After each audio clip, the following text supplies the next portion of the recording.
नमस्कार, आप देख रहे हैं आज तक। मैं हूं आपके साथ रोहित सरदाना। सबसे पहले तमाम खबरों को खबरदार के लेंस से आपको दिखा देते हैं। एलएसी पर भारत और चीन के टकराव का कोई हल नहीं निकला है। 8 बार बातचीत फेल होने के बाद अगले 48 घंटों में भारत और चीन के बीच लेफ्टिनेंट जनरल स्तर की मीटिंग होने वाली है, लेकिन इसके पहले तनाव कम होने के कोई संकेत नहीं दिख रहे। भारत और चीन अपनी अपनी जगह अड़े हुए हैं। शनिवार को होने वाली बातचीत के पहले चीन ने सैन्य शक्ति और बढ़ा दी है, जबकि भारत ने बोफोर्स को एलएसी पर भेज दिया और अपनी सैन्य शक्ति को चीन के बराबर रखा। सुरक्षा एजेंसियों ने सरकार को पेंगोंग त्सो क्षेत्र सहित एलएसी पर हो रही तमाम गतिविधियों की जानकारी दी। हमारे पास ताजा हालात की नई सैटेलाइट तस्वीरें आई हैं। भारत और चीन के बीच एलएसी पर जो शतरंज का खेल चल रहा है उसके मायने क्या हैं, ये आज हम आपको विस्तार से बताएंगे। पिछले कई दिन से आप फिंगर 1, फिंगर 2, फिंगर 3 और 4 जैसे शब्द सुन रहे होंगे।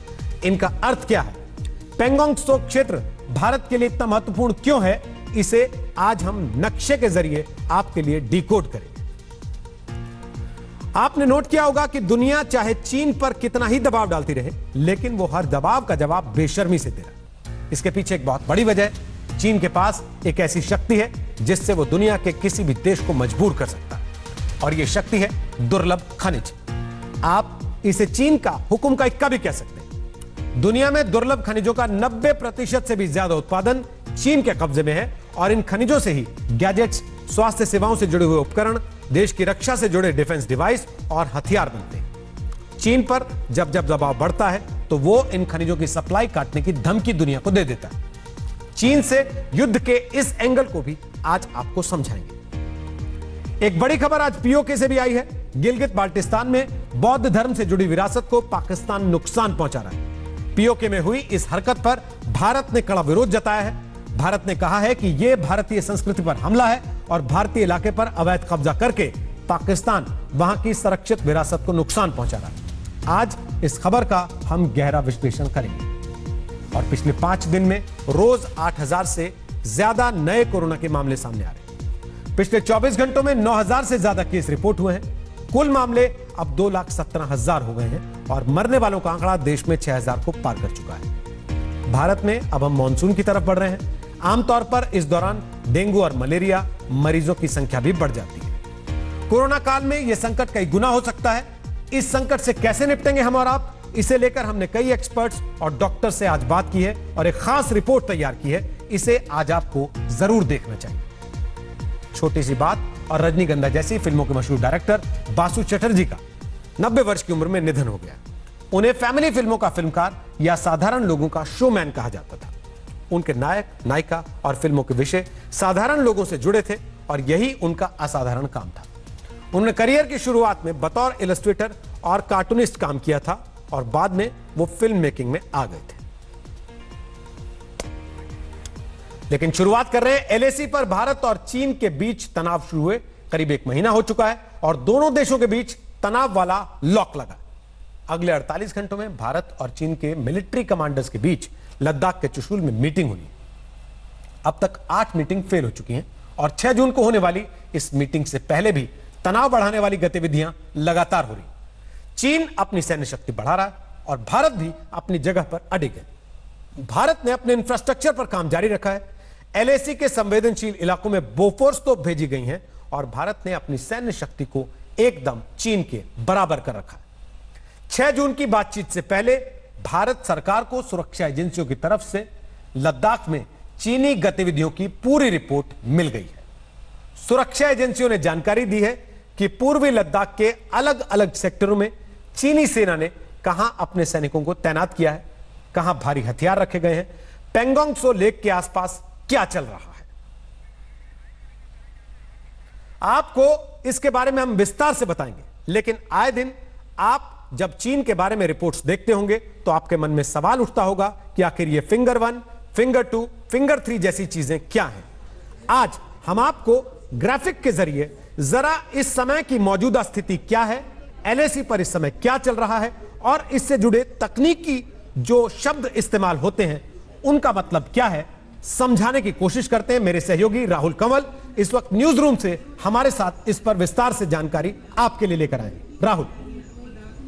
पिछले कई दिनों से ये चर्चा जोरों पर है कि चीन की सेना भारत की सरजमी पर घुस आई है और बहुत बड़ी तैनाती वहां पर कर दी है। असल में लाइन ऑफ एक्चुअल कंट्रोल जो भारत और चीन की सीमा है वहां पर स्थिति क्या है, आइए अगले कुछ मिनट में हम अपने दर्शकों को ये समझाते हैं। ये जो पीली लाइन है ये है नियंत्रण रेखा, लाइन ऑफ कंट्रोल। ये इस तरफ पर भारत है, उस तरफ पर पाकिस्तान। ये है पाकिस्तान अधिकृत कश्मीर, यह है जम्मू का इलाका, यह है कश्मीर घाटी का इलाका और यहाँ पर है लद्दाख का इलाका। ये जो डॉटेड काली लाइन आप देख रहे हैं ये है लाइन ऑफ एक्चुअल कंट्रोल, यानी कि भारत की सेना इस तरफ है और चीन की सेना उस तरफ है।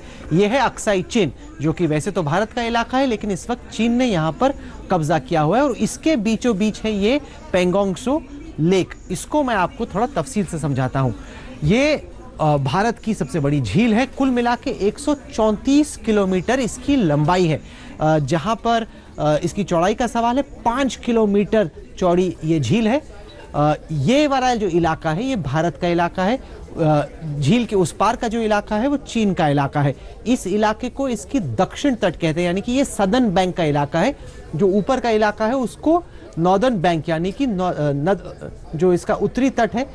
और यहाँ पर इस झील के लगभग बीचों बीच है फिंगर 4, जिसको लेकर पूरा फसाद इस वक्त चल रहा है। असल में मामला क्या है आइए मैं अब आपको अगले नक्शे में दिखाता हूँ। ये बहुत अहम नक्शा और अगर आप 2 मिनट मुझे देंगे आपको समझ में आएगा कि असल में चल क्या रहा है।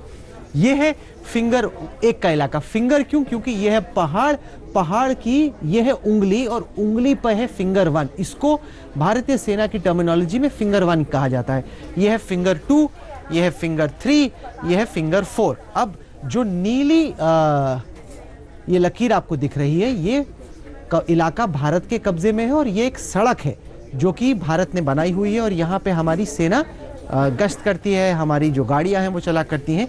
ये है फिंगर 4 का इलाका, फिंगर 5, फिंगर 6, फिंगर 7 और फिंगर 8। अब ये इंपॉर्टेंट क्यों है? वो इसलिए क्योंकि भारत का मानना है कि जो लाइन ऑफ एक्चुअल कंट्रोल है वो फिंगर 8 तक चलती है। ये जो आप लकीर देख रहे हैं ये लकीर है भारत के हिसाब से लाइन ऑफ एक्चुअल कंट्रोल। ये पूरा फसाद असल में है क्यों? वो इसलिए क्योंकि चीन का मानना है कि ये वाली जो लकीर है ये है लाइन ऑफ एक्चुअल कंट्रोल, यानी कि इसके बीच का जो इलाका है वो विवादित स्थल है जहां पे ये तय नहीं हो पा रहा है भारत और चीन के बीच में, क्योंकि नक्शा भी फाइनलाइज नहीं हुआ है कि ये किसकी जमीन है। तो साधारण तौर पे हमारी जो सेना है वो भी यहाँ पे गश्त करती है, चीनी सेना भी गश्त करती है और अक्सर कई बार क्या होता है जब ये यहाँ से हिंदुस्तान की सेना की टुकड़ी निकलती है, यहाँ से चीन की सेना की टुकड़ी निकलती है तो इनके बीच में क्लैश हो जाता है। कई बार हमारी जो बोट्स हैं ये मोटर बोट्स हैं, काफ़ी स्पीड से चलती हैं, तो ये मोटर बोट भी हमारी जाती है फिंगर 8 तक गश्त लगाने के लिए और इसी तरीके से चीन की बोट भी फिंगर 4 तक आती है। पिछले कुछ हफ्तों में क्या हुआ, जब पूरा कोरोना वायरस का पैंडेमिक चल रहा था तो भारत की सेना को कहा गया था कि आपको फिलहाल जो आपकी साधारण समर टाइम एक्सरसाइजेज हैं वो नहीं करनी ताकि कोरोना वायरस फैले नहीं। इस चक्कर में हमारी जो सेना थी वो अपनी समर एक्सरसाइजेज नहीं कर रही थी। तो चीन की जो सेना है ये है श्रीजेप 1, 2, ये चाइनीज बेस है, चाइनीज पोस्ट है और यहाँ पे इनकी कंपनियां हैं। तो ये जो चाइनीज पोस्ट से आगे इनका एक बेस कैंप है। तो चाइनीज आर्मी ने क्या किया, आते आते वो फिंगर 4 पे आके बैठ गए। अब इस वक्त की स्थिति यह है कि चीनी सेना फिंगर 4 पे आके बैठ गई और साधारण तौर पे भारत की सेना फिंगर 8 तक गश्त करती है। लेकिन इस वक्त जब हमारी सेना गश्त करने की कोशिश करती है तो चीनी हमें इसके आगे जाने नहीं दे रहे। तो भारत की उम्मीद क्या है और भारत की मांग क्या है? भारत की मांग यह है कि चीनी सेना वापस चले जाए, क्योंकि 20 अप्रैल से पहले चीनी सेना यहाँ पर जो बेस है ये चाइना का बेस है और चाइनीज आर्मी फिंगर 8 के पार पे अपने बेस पे बैठती थी। जैसे ये है भारत का बेस यहाँ पे। असल में आपको एक और चीज दिखाता हूँ, ये जो नीली लकीर है ये है सड़क, यानी कि ये पक्की सड़क है। ये जो डॉट डॉट डॉट आप देख रहे हैं ये डॉट मैं बड़ा करके दिखाता हूँ, ये डॉट डॉट डॉट असल में पक्की सड़क नहीं है, कच्चा रास्ता है जहाँ पे सेना के सैनिकों को वॉक करके जाना पड़ता है, पैदल चल के जाना पड़ता है। और ये जो बेस है उस बेस से फिंगर 4 तक आने में हमें गश्त लगानी पड़ती, जबकि चाइनीज पहले कच्ची सड़क थी यहाँ पे। क्योंकि क्या हुआ कि जब 1999 में भारत और पाकिस्तान के बीच में करगिल की लड़ाई चल रही थी तो यहाँ पे जो सेना थी इसको विड्रॉ करके चुशूल बटाली उस इलाके में ले जाया गया जहाँ भारत और पाकिस्तान के बीच में लड़ाई चल रही थी। उस टाइम पे चीन ने होशियारी करके क्या किया, इनका जो बेस कैंप था वहां से फिंगर 4 तक एक कच्ची सड़क बना दी। पिछले कुछ दिनों में क्या हुआ, जब ये आए तो इस सड़क को पक्की करने की कोशिश कर रहे हैं ताकि उनकी अगर पक्की सड़क हो तो सेना स्पीड से मूव कर पाती है, बड़ी बड़ी इक्विपमेंट आ पाती है। भारत ने क्या किया है, यहाँ पर तैनाती बहुत बढ़ा दी क्योंकि भारत की सेना कहीं पर भी दबाव में नहीं आ रही है। तो यहाँ पे हमने अपनी आर्टिलरी गन्स, अपने मोटार शेल्स को मूव कर दिए ताकि चीन को भी पता चले कि अगर वो भारत से पंगा लेता है तो भारत भी मुंह तोड़ जवाब इसका देगा। लेकिन फिलहाल कुल मिला के जो टेंशन है वो फिंगर 4 के इलाके पे, यानी कि यहाँ पर क्योंकि चाइनीज आर्मी अलग अलग कैंप्स में यहाँ तक आ गई है और भारत की आर्मी ने भी मिरर डिप्लॉयमेंट यानी कि अगर यहाँ पर चीन बैठा है तो उसके ठीक सामने भारत की सेना बैठी। अब हमारी उम्मीद यह है कि चाइनीज वापस चले जाएंगे। अगर ये नहीं होते, वापस नहीं जाते, तो फिर मैटर एस्केलेट करने की आशंका है, यानी कि चीजें वायलेंट हो सकती हैं, दोनों के बीच में गोलियां चल सकती हैं, क्योंकि आखिरकार इनके पास बेहद खतरनाक हथियार हैं, चीन के पास भी और भारत के पास भी। एक चीज और जो याद रखनी है वो ये कि 1962 का भारत नहीं है और ना ही 1962 की भारत की सेना है। भारत के पास ऐसे असला हैं, ऐसे वेपन सिस्टम्स हैं जिससे हम चीन को मुंहतोड़ जवाब दे सकते हैं। लेकिन उम्मीद यह है कि चीन जैसे 20 अप्रैल से पहले था वापस अपने बेस कैंप के पास चले जाएगा। और असल में जो लॉन्ग टर्म एक्सपेक्टेशन है वो ये कि ये जो चीन की लाइन ऑफ एक्चुअल कंट्रोल है उनके हिसाब से ये हमारी लाइन ऑफ एक्चुअल कंट्रोल है, इसमें कोई समानता आए और एक बार ये तय हो जाए कि असल में बॉर्डर कहां से, फिर हमें भी पता है कि आपको कहां पे रहना है, उनको भी पता है कि उनको कहां पे रहना है। और ये जो अभी हुआ है कि हमारी गश्त फिंगर 8 तक जाती थी, अब वो गश्त फिंगर 4 के आगे करने नहीं दे रहे, तो ये यथास्थिति हमें मंजूर नहीं है। और 6 जून को भारत के लेफ्टिनेंट जनरल जो कि हमारे 14 कोर के कमांडर हैं और उनके जो चाइनीज काउंटर पार्ट हैं जो कि इनका वेस्टर्न सेक्टर कहलाता है, उनके जो कोर कमांडर हैं उनके बीच में बातचीत होगी।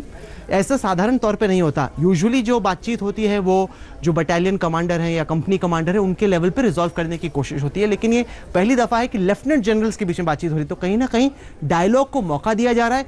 अब देखना यह है कि दुश्मन को आखिरकार चाहिए क्या वो वापस जाएगा या फिर यहीं बना रहेगा। इस स्थिति पे हमारी पूरी नजर बनी हुई और हमारी कोशिश ये थी कि इस नक्शे के जरिए हम समझाएं आपको कि दरअसल फिलहाल लाइन ऑफ एक्चुअल कंट्रोल पे चल क्या रहा है।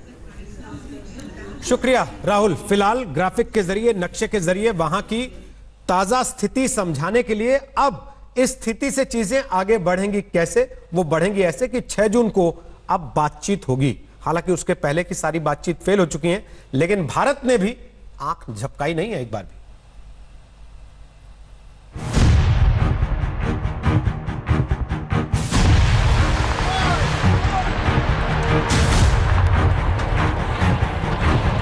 ये तस्वीरें बता रही हैं कि लद्दाख में भारत और चीन के बीच जो हो रहा है उसे कोई हल्के में नहीं ले सकता। ये तस्वीरें इस बात की गवाह हैं। ये बोफोर्स तोपें लद्दाख में चीनी बॉर्डर की तरफ जा रही हैं। ये तस्वीरें बताती हैं कि बॉर्डर पर तेवर और तनाव बढ़ाने वाले हैं। माहौल गर्म हो रहा है।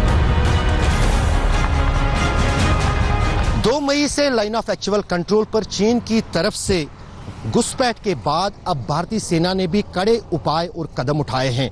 जहां एक तरफ चीनी सेना के साथ साथ भारतीय सेना ने भी अपने सैनिकों की तादाद लाइन ऑफ एक्चुअल कंट्रोल पर बढ़ा दी है, उसके साथ साथ अब पहली बार बोफोर्स तोपों को लाइन ऑफ एक्चुअल कंट्रोल के फॉरवर्ड इलाकों में रवाना किया जा रहा है। आज तक को मिली जानकारी के अनुसार ऐसी 60 तोपें हैं जिनको लाइन ऑफ एक्चुअल कंट्रोल पर तैनात किया जाना है और पिछले 2 दिनों से उन्हें लेह से लाइन ऑफ एक्चुअल कंट्रोल के इलाकों में पहुंचाया जा रहा है। भारत ने चीन को इस बात साफ कह दिया है कि हम अपनी भूमि का एक भी हिस्सा, 1 इंच हिस्सा भी नहीं छोड़ेंगे। इसलिए चीन को वापस जो LAC है उसके पार जाना पड़ेगा और उसकी पहली पोजीशंस के पास उसको जाना पड़ेगा। चीन को ये बात माननी पड़ेगी। भारतीय सेना इस समय आक्रामक मूड में है और चीन की सैन्य शक्ति का करारा जवाब देने की तैयारी कर रही है। इस समय भारत चीन के एक सैनिक के साथ अपने सैनिकों की संख्या मैच करा रहा है। बंदूक, तोप, काफिला, पूरी सैन्य शक्ति को चीन की सैन्य शक्ति से मैच किया जा रहा है। आज तक ने आपको लगातार ये दिखाया कि कैसे चीन ने अपनी पूरी सैन्य शक्ति और हथियारों को LAC पर भारत के साथ विवाद वाले पॉइंट पर भेजा और ये काम चीन ने बहुत तेजी से किया क्योंकि अपनी सीमा पर उसने बड़े पैमाने पर सड़कें बनाई हुई। जो कदम सरकार की तरफ से उठाया जा रहा है वो है सड़कों का निर्माण। लाइन ऑफ एक्चुअल कंट्रोल के पास कई सारी सड़कें बन रही हैं जिनका काम सर्दियों में रुका था, फिर उसके बाद कोरोना वायरस और लॉकडाउन के चलते बंद था, लेकिन अब इन सड़कों पर निर्माण का काम तेजी से सरकार ने शुरू किया है। चाइना डिसएडवांटेजेस पोजीशन में है, उनको खतरा लगता है कि भाई अगर ये बॉर्डर में बन गया सारा इनका इंफ्रास्ट्रक्चर तो हिंदुस्तान अपनी फौज वगैरह अच्छी तरह वहां मूव कर सकता है, तो इसीलिए चाइना ये ऑब्जेक्शंस करता रहता है। भारत ने चीन के जवाब में जिस तरह अपने हथियारों और सैनिकों की संख्या बढ़ाई है, उसके पीछे रणनीति और दिमागी युद्ध भी है। 48 घंटे में दोनों देशों के लेफ्टिनेंट जनरल लद्दाख में मिलने वाले हैं। यह मौजूदा विवाद में अब तक की सबसे ऊंचे स्तर की मिलिट्री बातचीत होगी। भारतीय दल का नेतृत्व लेह के 14 Corp commander lieutenant general Harinder Singh करेंगे। इससे पहले भारत और चीन के मेजर जनरल रैंक के अफसरों के बीच 3 बार बातचीत हुई, लेकिन कोई नतीजा नहीं निकला। इस बीच नई सैटेलाइट तस्वीरें भी आ गई हैं। इन तस्वीरों में पहली बार पेंगोंग झील के आसपास फिंगर 4 इलाके में चीन के कैंप दिखाई दे रहे हैं। इससे पता चलता है कि चीन लगातार भारतीय पोजीशंस के करीब जाने की कोशिश कर रहा है और ऊंचाई वाली पोजीशंस पर भी चीन अपना दबदबा बनाने की फिराक में है। ये तस्वीर देखिए। ये तस्वीर हॉट स्प्रिंग्स इलाके में चीनी सैनिकों की तैनाती की है। ये लद्दाख के तनाव के 4 पॉइंट्स में से एक पॉइंट है। ये तस्वीर जिसमें चीन की नाव की गतिविधि नजर आ रही है, ये जगह है पेंगोंग झील और नावों की ये गतिविधि भारतीय और चीनी सैनिकों के बीच तनाव वाली 4 जगहों में से एक के काफी नजदीक है। ये तस्वीर भी वायरल हो चुकी है, जिसमें भारत पेंगोंग त्सो और गोगरा के पास अपनी फोर्स को बढ़ा रहा है और ये सब कुछ चीन की हरकतों के जवाब में हो रहा है। इसके अलावा एक चर्चित तस्वीर ये भी है, जिसमें चीन की सैन्य गतिविधियां दिख रही हैं। इसमें चीन की units base area Pangong Tso के फिंगर 4 और फिंगर 5 के ऊपर की ओर जाती दिखाई दे रही हैं। और ये नई तस्वीरें हैं जो भारत की गोगरा पोस्ट के पास बड़े पैमाने पर चीन की गतिविधियों को दिखाती है। इस बीच भारत ने दक्षिण कश्मीर में श्रीनगर जम्मू नेशनल हाईवे के बगल में इमरजेंसी हवाई पट्टी बनानी शुरू कर दी है। इस हवाई पट्टी की लंबाई 3.5 किलोमीटर होगी और इसका इस्तेमाल इमरजेंसी ऑपरेशंस के लिए किया जाएगा।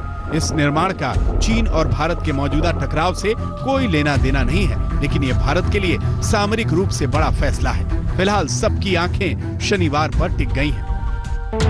भारत और चीन के विवाद को सुलझाने के लिए पिछले 1 महीने में 8 बार बातचीत हो चुकी है। अब 6 जून को लेह में भारत के कॉर्प्स कमांडर चीन के 3 स्टार जनरल से मिलेंगे। मीट लद्दाख का चुशूल।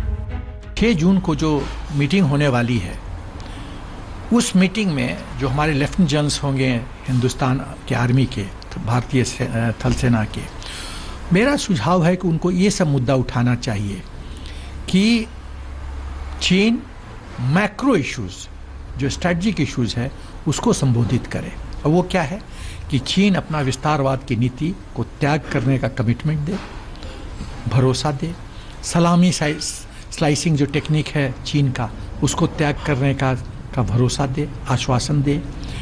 वो हिंदुस्तान के लिए हिंदुस्तान की जो भौगोलिक इंटेग्रिटी है और जो सॉवरेंटी है उसका सम्मान करने का कमिटमेंट दे।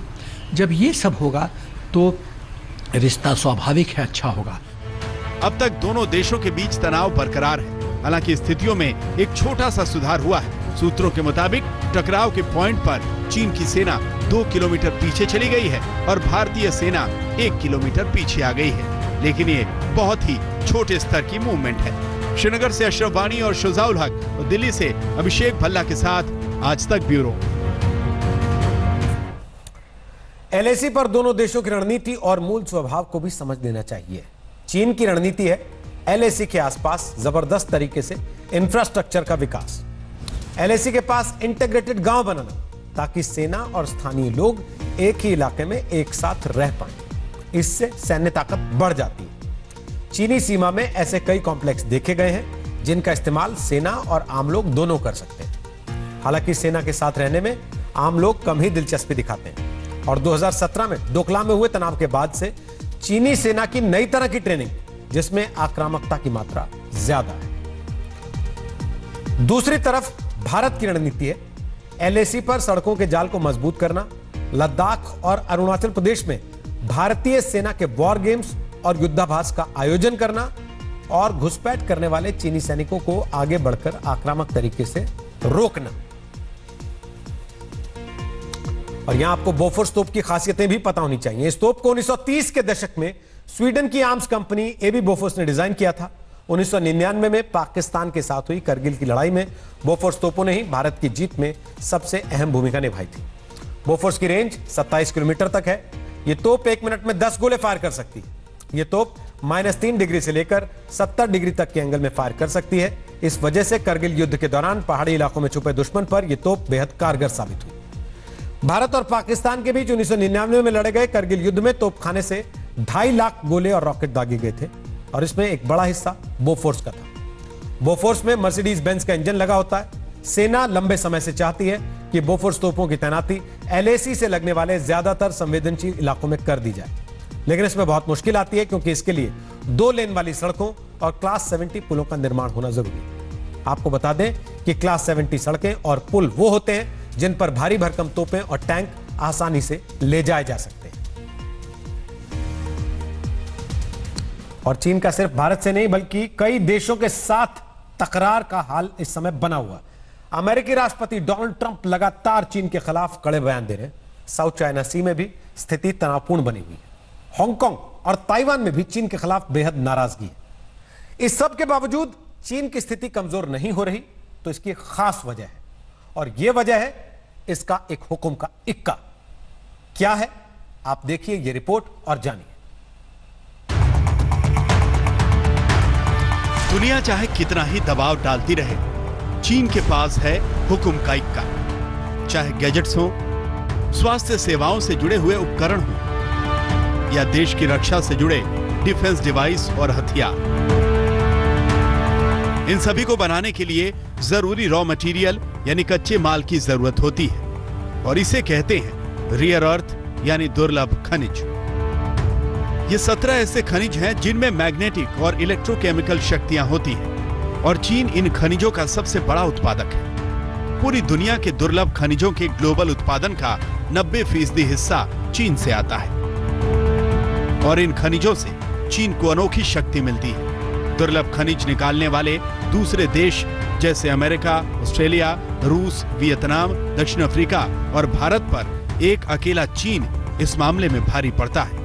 आप कह सकते हैं चीन के पास हुक्म का इक्का है। इस समय चीन कूटनीतिक रूप से चारों तरफ से घिरा हुआ है। भारत के साथ उसका सैन्य टकराव और तनाव चल रहा है। ऐसे में वो बहुत दबाव में है। इसीलिए ये माना जा रहा है कि चीन दुर्लभ खनिजों पर अपने एकाधिकार का इस्तेमाल दूसरे देशों पर दबाव बढ़ाने के लिए कर सकता है। चीन ने पहले भी अपनी इस शक्ति का इस्तेमाल किया है। चीन ने 2010 में एक विवाद के बाद जापान को की जाने वाली दुर्लभ खनिजों की सप्लाई को सीमित कर दिया था। पिछले साल चीन और अमेरिका के बीच ट्रेड वॉर बढ़ने लगा, तब भी चीन ने अमेरिका को दुर्लभ खनिजों की सप्लाई को लेकर चेतावनी दी थी। कई एक्सपर्ट ऐसा मानते हैं कि अगर चीन अपनी शक्ति का इस्तेमाल करता है तो अमेरिका जैसे बड़े देशों के डिफेंस सिस्टम पर भी बड़ा असर पड़ सकता है। They reduce their output of stockpiles to us. We can't develop our technologies. Our defense systems suffer. चीन के खिलाफ माहौल तो बन रहा है, लेकिन चीन की हरकत भी कम नहीं है। ऐसे में भारत को भी दुर्लभ खनिजों पर अपना फोकस बढ़ाने की जरूरत है ताकि चीन के हर वार का जवाब दिया जा सके। सारी लड़ाइयां बॉर्डर पर नहीं होती। दुर्लभ खनिजों का क्षेत्र भी एक युद्ध क्षेत्र है। India, though, has started this rare earth production way back in 1950s. However, we have remained mostly on the downstream developments. फिलहाल भारत भी जापान के साथ विशाखापट्टनम में दुर्लभ खनिजों पर एक साझा प्रोजेक्ट चला रहा है। सरकार ने भी राष्ट्रीय खनिज नीति को बढ़ावा दिया है, लेकिन चीन इस सेक्टर में भारत से ही नहीं दुनिया के किसी भी देश से आगे है।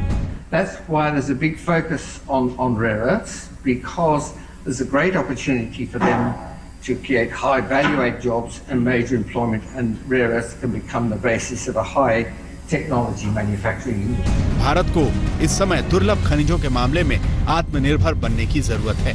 अंकित कुमार, आज तक। और अब एक ऐसी खबर जिस पर आपको गुस्सा भी आएगा और देखकर तकलीफ भी होगी। पाकिस्तानी सोच ने भारत की सांस्कृतिक विरासत पर हमला किया। पाकिस्तान के अवैध कब्जे में मौजूद पीओके का वो हिस्सा जिसे वो गिलगित बाल्टिस्तान कहते हैं, वहां बुद्ध की 1200 साल पुरानी विरासत को कुरूप करने की कोशिश हुई है। गिलगित बाल्टिस्तान के चिला इलाके में बुद्ध की कलाकृतियों पर पाकिस्तानी झंडे और स्लोगन पेंट कर दिए गए। इस हरकत पर भारत ने बेहद तीखी प्रतिक्रिया दी है।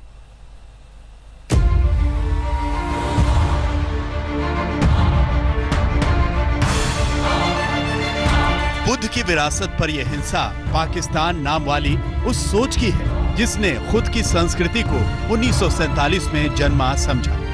इस सोच में सिर्फ प्राचीन संस्कृति पर हमला नहीं, इस सोच में सदियों की विरासत को कुरूप करने का दुस्साहस भर नहीं। ये जगह गिलगित बाल्टिस्तान है जो जम्मू कश्मीर का हिस्सा है, जिस पर पाकिस्तान ने अवैध कब्जा कर रखा है। इसीलिए पत्थरों पर उकेरी हुई बुद्ध की तस्वीरों को कुरूप करना भारत पर भी हमला है। भारत के विदेश मंत्रालय ने इस हिमाकत पर कहा है, हमने पाकिस्तान के अवैध कब्जे में मौजूद भारतीय क्षेत्र गिलगित बाल्टिस्तान में अमूल्य भारतीय बौद्ध विरासत को कुरूप करने, उसके साथ बर्बरता करने और नष्ट करने की रिपोर्ट्स पर अपनी कड़ी चिंता व्यक्त की है। ये पहली बार नहीं है। पाकिस्तान इससे पहले भी पीओके में भारतीय संस्कृति को खत्म करने की कोशिश करता रहा है। भारत ने बहुत ही कड़ा विरोध दर्ज किया है, लेकिन पाकिस्तान के जुल्म वहां के धार्मिक स्थलों पर और लोगों पर जारी है। भारतीय विदेश मंत्रालय ने बौद्ध विरासत पर हुए हमले पर यह भी कहा है कि ये बड़ी चिंता की बात है कि पाकिस्तान के अवैध कब्जे में मौजूद भारतीय इलाके में बौद्ध प्रतीकों को नष्ट किया जा रहा है, धार्मिक और सांस्कृतिक अधिकारों और स्वतंत्रता को कुचला जा रहा है। हिंदुस्तान ने साफ तौर पर पाकिस्तान को चेतावनी दी है कि गिलगित बाल्टिस्तान के इलाके में और पीओके में जो बुद्धिस्ट हेरिटेज साइट्स है उनको बर्बाद ना करे। ये बर्बादी बिल्कुल उसी प्रकार हो रही है जैसे कि बामिया बुद्धा के खिलाफ तालिबान ने किया था अफगानिस्तान में। इसके अलावा बहुत बड़े पैमाने पर जुल्म ढाए जा रहे हैं वहाँ के लोगों के ऊपर, सोशली, पॉलिटिकली, इकोनॉमिकली, कल्चरली और रिलीजियसली। हिंदुस्तान ने कहा है कि ये तमाम चीज़ें बंद करे, ये एक्सेप्टेबल नहीं है और खुले तौर पे पाकिस्तान को कहे, अभी समय आ गया है कि जो उन्होंने इलीगली पीओके को ऑक्यूपाई किया हुआ है उसको वकेट करें। प्राचीन बौद्ध विरासत पर पाकिस्तान का झंडा और स्लोगन पेंट करने की यह हिमाकत तब सामने आई जब सोशल मीडिया पर इसकी तस्वीरें दिखी। गिलगित बाल्टिस्तान के पत्थरों पर बनाई गई ये बौद्ध कलाकृतियां 800वीं शताब्दी की हैं, जिन्हें कुरूप किया गया। वो यूनेस्को के मुताबिक गिलगित बाल्टिस्तान में बौद्ध परिषद की बची हुई आखिरी 3 निशानियों में से एक है। गिलगित बाल्टिस्तान में हुंजा और हल्दी कुश में भी बौद्ध परिषद की निशानियां हैं। हाल ही में पाकिस्तान ने गिलगित बाल्टिस्तान में चुनाव कराने को मंजूरी देने की हिमाकत की है, जिस पर भारत ने नाराजगी जताई थी। India has protested against it, and because of this activity, it will also affect the structures which are there, the ancient Buddhist structures, and therefore this protest has happened. India has also sought immediate access for its experts to the area in order to restore and preserve this invaluable architectural heritage. PoK के इस हिस्से को गिलगित बाल्टिस्तान बना देना और अब वहां राजनीति और सांस्कृतिक हमले करना पाकिस्तान के गेम प्लान का हिस्सा है। पाकिस्तान की इन चालों को भारत समझ रहा है, इसीलिए भारत ने बौद्ध विरासत पर किए गए हमले के बाद उन्हें फिर से संरक्षित करने के लिए विशेषज्ञ भेजने की मांग की है। दिल्ली से गीता मोहन के साथ आज तक ब्यूरो। गिलगित बाल्टिस्तान में बुद्ध की विरासत को नष्ट करने की पाकिस्तान की साजिश भारतीय संस्कृति के निशानों को मिटाने की कोशिश है, ताकि वहां वो अपने अवैध कब्जे को कायम रख सके। लेकिन सिर्फ पीओके नहीं, बल्कि पूरे भारतीय उपमहाद्वीप में इस्लामिस्ट अपना राज कायम रखने के लिए प्राचीन संस्कृति पर हमला करते रहे। आपको बता दें, 2001 का वो मामला जब अफगानिस्तान के बामियान में तालिबान ने बौद्ध की ऐतिहासिक प्रतिमा को तोड़ा था। दुनिया भर में इस घटना की गूंज सुनाई दी थी। बामियान बुद्ध नष्ट किए जाने से पहले बुद्ध की सबसे ऊंची प्रतिमा थी। 6ठी शताब्दी के पत्थरों के बीच इसे तराशा गया था। 629 में चीनी यात्री युआनजंग ने लिखा था कि बामियान में 10,000 बौद्ध भिक्षु जमा होते थे, लेकिन इस ऐतिहासिक विरासत को 2001 में तालिबान ने कई हफ्तों में बम से उड़ाकर तोड़ा था। तालिबान के नेता मुल्ला मोहम्मद उमर ने बामियान बुद्ध को तोड़ने का आदेश दिया था। 2015 में इस जगह पर 3D तकनीक से बुद्ध की वैसी ही प्रतिमा दिखाने का प्रोजेक्ट पूरा किया गया था। 2007 में पाकिस्तान के स्वात में भी तालिबान ने 7वीं शताब्दी की बुद्ध की प्रतिमा को बम से उड़ाकर क्षतिग्रस्त कर दिया था। कमल की मुद्रा में बुद्ध की यह प्रतिमा ग्रेनाइट के पत्थरों से बनी थी। हालांकि राहत की बात यह रही कि इसको दोबारा मुरम्मत करके ठीक कर लिया गया।